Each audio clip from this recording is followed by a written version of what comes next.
क्या आस्था के नाम पर रची जा रही थी गद्दारी की सबसे बड़ी साजिश?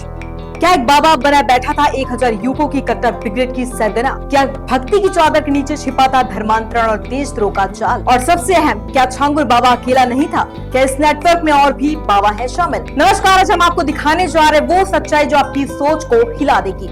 एक बाबा, एक नाम, लेकिन उसके पीछे छिपा था एक ऐसा प्लान जिसमें शामिल थे सैकड़ों युवक, धर्मांतरण की साजिशें और शायद दुश्मन देश की मदद। ये सिर्फ आस्था से जुड़ी कहानी है, ये एक ऐसी परत जिसे उधेड़ना जरूरी है ताकि सच सके सामने आ सके। शुरुआत करते हैं उस सबसे बड़े खुलासे से जिसने सबको चौंका दिया है। नमस्कार, इस वक्त की सबसे बड़ी खबर, एक ऐसा खुलासा जिसने देश की आंतरिक सुरक्षा और समाज की एकता दोनों पर ही सवाल खड़े कर दिए हैं। उत्तर प्रदेश से जुड़े छांगुर बाबा का नाम अब महज एक धार्मिक व्यक्ति के रूप में नहीं, बल्कि एक अंतर्राष्ट्रीय साजिश के संदिग्ध चेहरे के तौर पर सामने आ रहा है। सूत्रों के हवाले से जानकारी सामने आई है, वो चौंका देने वाली है। दरअसल छांगुर बाबा के इर्द गिर्द एक संगठित नेटवर्क का शक जताया जा रहा है, जिसमें 11,000 मुस्लिम युवक शामिल हैं।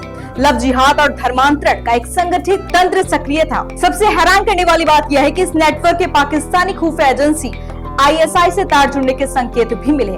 जांच एजेंसियों के मुताबिक इस पूरे जाल का संचालन छांगुर बाबा के इशारों पर होता था। कई युवकों को कथित तौर पर पहले बाबा के सत्संगों में जोड़ा गया, फिर उन्हें खास विचारधारा में डालकर धर्मांतरण और महिलाओं को टारगेट करने के लिए प्रेरित किया गया। सिर्फ यही नहीं, बाबा के संपर्क विदेशों तक फैले हैं। ISI कनेक्शन की जांच अब इंटेलिजेंस ब्यूरो और ATS दोनों ही कर रही है। छांगुर बाबा के आश्रम में कोड वर्ड और डिजिटल चैट्स के जरिए नेटवर्क सक्रिय था।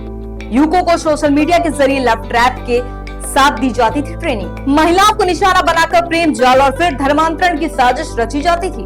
बाबा के पास भारी विदेशी फंडिंग भी सबूत मिले हैं। अब इसी को लेकर राजनीतिक हलचल भी तेज हो गई है। इस पूरे प्रकरण पर सियासत भी गर्मा गई है। बीजेपी से राष्ट्रीय सुरक्षा से जुड़ा मुद्दा बता रही है और इसे धर्म की आड़ में देशद्रोह का करार दे रही है। वह विपक्ष सरकार पर निगरानी में चूक का आरोप भी लगा रही है और सरकार से पूछ रही कि साजिश इतने सालों तक कैसे पनपती रही। सोशल मीडिया पर छांगुर बाबा की तस्वीरें और वीडियो वायरल हो चुके हैं। सबसे बड़ा दावा यह है कि छांगुर बाबा के संपर्क में 1000 मुस्लिम युवक थे। युवकों को लव जिहाद और धर्मांतरण के मिशन पर लगाया गया था और ये सबसे बड़े संगठित नेटवर्क के तहत हो रहा था, जिसमें शामिल और पाकिस्तानी खुफिया एजेंसी ISI कनेक्शन भी हैं। बाबा के सत्संग और कथाओं की आड़ में युवकों को ब्रेन वॉश किया जाता था, फिर उन्हें सोशल मीडिया के जरिए हिंदू लड़कियों को प्रेम जाल में फंसाने की ट्रेनिंग दी जाती थी।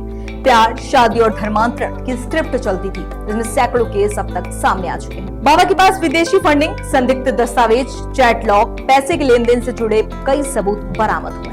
सबसे चौंकाने वाली बात यह है कि जांच एजेंसियों को शक है कि पूरा नेटवर्क पाकिस्तान से ऑपरेट हो रहा था। कुछ युवकों को ट्रेनिंग बांग्लादेश और दुबई में भी दी हुई।